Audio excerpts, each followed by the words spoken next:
Duas ótimas notícias para o torcedor do São Paulo em relação à volta de atletas. Quero te contar também sobre as cifras do São Paulo, melhor temporada do ponto de vista financeiro em bastante tempo, apesar disso, uma contradição curiosa.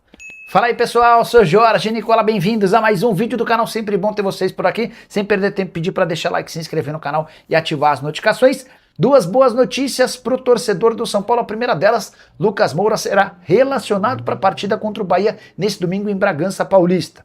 A informação é muito importante, porque a primeira expectativa era de que por causa de duas fraturas na costela, o Lucas só pudesse voltar depois da Copa do Mundo. O retorno acontece de maneira bem antecipada, e se puder ganhar alguns minutos, ele vai fazer até 9 partidas antes da paralisação para o Mundial. Lucas havia sofrido a fratura em 18 de março. Recuperação bem acima das expectativas, ele trabalhou ao longo da semana sem qualquer restrição e passa a ser opção importante para o Roger Machado. O técnico pretende, inclusive, utilizar o Lucas como um meio atacante, para que possa ter Luciano de um lado, Arthur de outro e Caleri como centroavante, um quarteto de ataque de bastante respeito, mas isso deve acontecer um pouquinho mais para frente. O Lucas volta nesse momento para o banco de reservas. Ficou faltando falar sobre a segunda boa informação, certo? Pois bem, Marcos Antônio, que havia se machucado contra o O'Rings em 14 de abril, também deve voltar antes da Copa do Mundo. A lesão muscular era tratada como muito séria e seu retorno aconteceria apenas depois do Mundial, mas o Marcos Antônio já tem feito trabalhos físicos no campo, sob observação dos preparadores físicos, e deve reaparecer antes da pausa para a Copa do Mundo. É o elenco do São Paulo encorpando. E o último ano de Júlio Casares à frente do São Paulo vai ficar na história como um dos melhores do ponto de vista financeiro. Balanço do tricolor referente a 2025 apontou um superávit de 57 milhões de reais, número que contrasta com os quase 300 milhões de reais de déficit da temporada anterior em 2024. A maior maluquice vem agora. Com os 288 milhões no negativo de 2024, as contas foram aprovadas. Já esses 57 milhões no positivo foram reprovados numa clara tentativa do Conselho Deliberativo em manchar a imagem de Júlio Casares e companhia. Júlio, que precisou pedir afastamento e renunciou à presidência do São Paulo para não sofrer o impeachment diante de uma série de problemas e escândalos, incluindo a venda ilegal de camarotes. Quero registrar que no ano passado, São Paulo superou 1 bilhão de arrecadação. Foram 1 bilhão e 100 milhões de receita. 300 milhões a mais do que o Corinthians, um dos seus principais rivais. Além dos 57 milhões de superávit, a dívida líquida despencou de 968 milhões para 858 milhões. Receita recorrente sem venda de atletas foi de 802 milhões de reais. O custo com o futebol de 729 milhões, folha salarial mais imagem, 405 milhões de reais. Queria especificar cada uma das receitas do São Paulo para você ter ideia de como é que as coisas têm funcionado.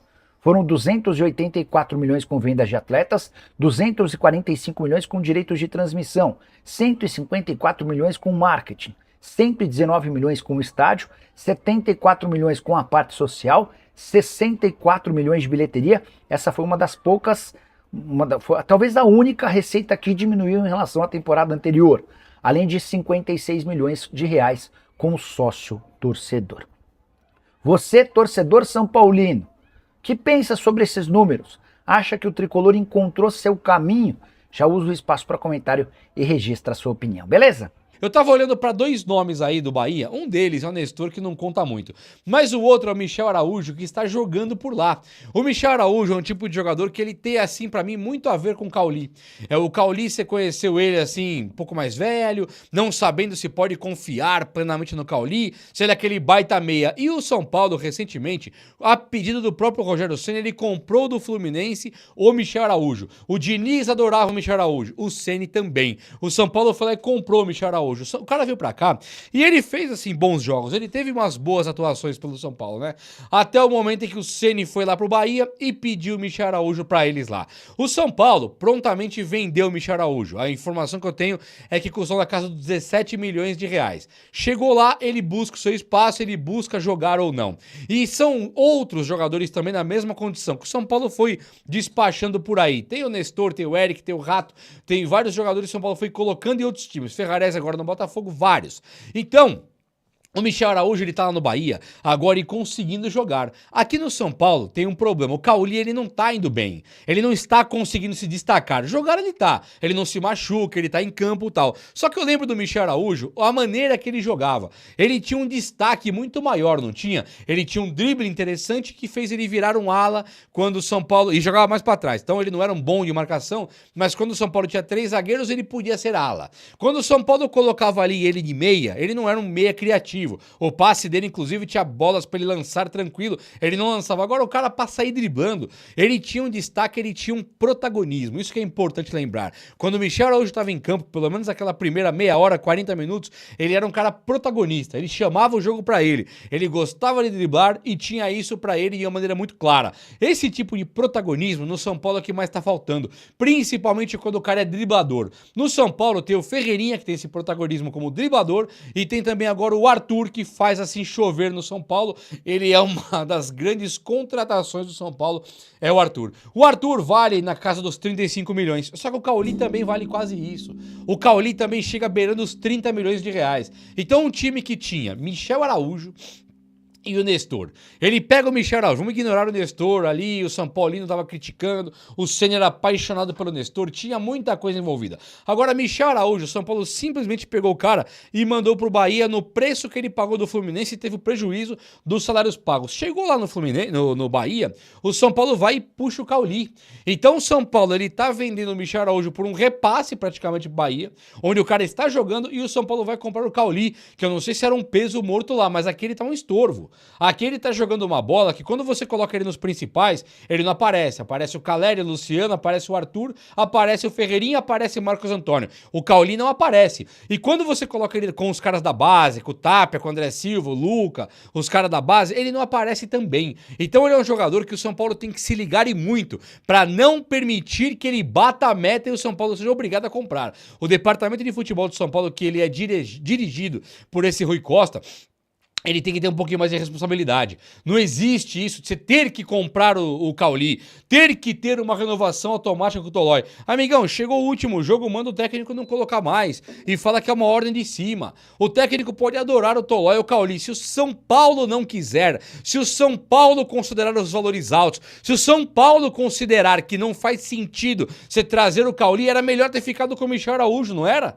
Você prefere qual? Michel Araújo ou Cauli? Jogadores da mesma estatura, que jogam na mesma posição, um é um pouco mais criativo, o outro mais driblador. Um já estava aqui, já era nosso, você sabia o que esperar. Do Cauli não dá pra esperar nada por enquanto, nada contra o Cauli. Se o Cauli tivesse vindo de graça, como veio, por exemplo, aí o Danielzinho, tava maravilhoso, vamos esperar. Agora, o que não pode é o Cauli chegar no São Paulo pra substituir Rames, Oscar, Daniel Alves, os caras da meia que vieram pra fazer história e não fizeram nada, a não ser dar prejuízo. Hoje você tem um cara igual o Cauli que ele tá jogando a bola igual a do Oscar, igual a de ninguém aí, do Rames, mas ele é o tipo de jogador que o São Paulo vai ter que comprar. Então ele é um prejuízo gigantesco também. Então o São Paulo tinha que ficar ligado e talvez nem comprar o Cauli. Entre Cauli e Michel Araújo, eu estou pra te falar que eu prefiro até o Michel Araújo sem zoeira nenhuma. Ô Gabriel, vamos falar de um assunto que a torcida do São Paulo tá querendo muito saber nesse momento? Cadê este homem? Você sabe cadê este homem, porque você fala... O único que tinha falado com a Arboleda era o Gabriel. O Arboleda não tinha dado nenhum sinal de fumaça para a diretoria do São Paulo, mas a Arboleda me respondeu aqui. Então tá, né? Mas agora eu não sei nem se você sabe cadê o Arboleda. Era para ele chegar, todo mundo esperando, o que não aconteceu.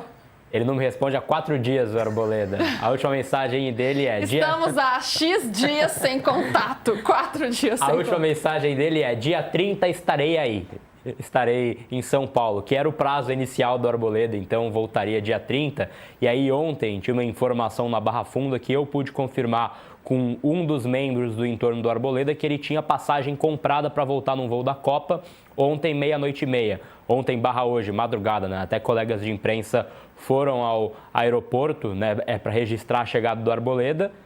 E ele não veio, ele não embarcou. Ele segue no Equador, está agora em Guayaquil nesse momento e ainda não tem prazo de volta o Arboleda desde o dia 4 de abril. Ele está off, está de férias, o Arboleda desde o dia 4 de abril, lá no seu país natal, o Equador. não tem um assim, novo prazo, né, para que ele volte pro clube. Então ele não deu uma atualização em relação a quando que ele volta de fato. Caso ele não volte até segunda-feira, dia 4, dá ali 1 mês, 30 dias, e aí pode haver uma justa causa. Então é algo que está sendo avaliado internamente. Isso causou uma irritação, mais uma vez, para o São Paulo, né, porque era um prazo que ele comentou, porque assim, esse contato do Arboleda ele é muito esquisito, né, Lu? Porque ele conversa de forma fracionada, então ele fala uma coisa, ele tem 2 empresários. Ele fala uma coisa para um, ele fala outra coisa para outro, ele fala uma coisa para a imprensa, ele fala uma coisa para o Rafinha, fala uma coisa para o Rui Costa, então assim, ele não é um cara que está com uma comunicação muito clara, entendeu? Ele já deu 2 datas e as 2 ele não voltou. Então, ontem era essa expectativa, ontem tinha essa ansiedade pela volta do Arboleda e ele não voltou também. Então, é um jogador aí que está caminhando a passos largos para essa justa causa, porque segunda-feira acaba o prazo. Que situação que vai ficando cada vez mais esquisita, né? E o São Paulo ainda assim, né, tentando uma saída amigável para resolver esse problema, só que o outro lado não está ajudando muito para que isso aconteça. Então, pode ser um passo aí para essa judicialização. Eu dizia aí, né, a briga vai para a justiça. Não ajuda a resolver a situação e não se ajuda também o Arboleda, né? Nem para aquilo que comentávamos semanas atrás, uma possível até reintegração dele ao elenco. Ele não parece diante afim, da né? dificuldade, ele não dá sinais disso e, ao mesmo tempo, provoca em qualquer outro clube que pudesse estar interessado nele essa questão. Bom, um jogador de 34 anos, por mais que seja um ótimo zagueiro, quem vai investir com essa idade e com este comportamento reiterado no São Paulo? É, porque né, a gente via nas redes sociais, até no nosso chat, vários torcedores falando, eu queria o Arboleda, vascaíno falando que queria o Arboleda, atleticano também. Mas como é que você contrata um cara com esse comportamento? Como é que você vai confiar nele, né? Fica uma situação complicada. E agora, Gabriel, você acha que o São Paulo, de fato, vai partir, vai perder a paciência, já tinha perdido há muito tempo, né? Mas vai, assim, colocar uma pedra na situação, falando, agora só justiça, esse comportamento pode caminhar para onde, assim? Então, essa é a base jurídica que São Paulo espera chegar segunda-feira de fato, né? Eu não duvido que ele chegue antes de segunda-feira, a gente até conversava aqui, ou na segunda-feira mesmo, né? Às 11h59 da noite. Vivendo com emoção. Às 11h59 da noite. Porque ele... Parece eu entregando imposto de renda, gente. Eu já entreguei imposto de renda 11h57 da noite, assim, no limite. Pra que viver assim? Escola Arboleda de pontualidade. Mas ele agir dessa forma, assim, depois muito contra a carreira dele. Existe vida pós-clube para ele. Ele tem 34 anos, não é um jovem, não é um cara que tem 20 anos ali, que vai ter ainda mais 10, 15 anos pela frente, mas ele pode jogar até uns 40 pela forma física que ele tem, né? Então, assim, onde ele vai jogar depois do clube? Ele vai jogar na Série A? Ele vai jogar no Equador? Ele quer voltar para o seu país natal? Acho que é a dúvida, assim, principal que paira esse caso do Arboleda. Mas é um jogador realmente que está sem clima e eu acho muito difícil que ele volte a estar em campo pelo São Paulo, assim. Que ele volte a treinar, inclusive, né? Porque a forma que isso está caminhando, caso ele não volte até segunda-feira, tá fora. Fala, pessoal. Estamos aí com atualizações importantes do São Paulo. Se inscreva e ative o sininho para receber mais atualizações do Tricolor. Deixe seu like, que é muito importante para o crescimento do canal. Utilize o espaço aqui embaixo para registrar sua opinião. Ficamos por aqui com mais esse giro de notícias. Um abraço e até o próximo vídeo.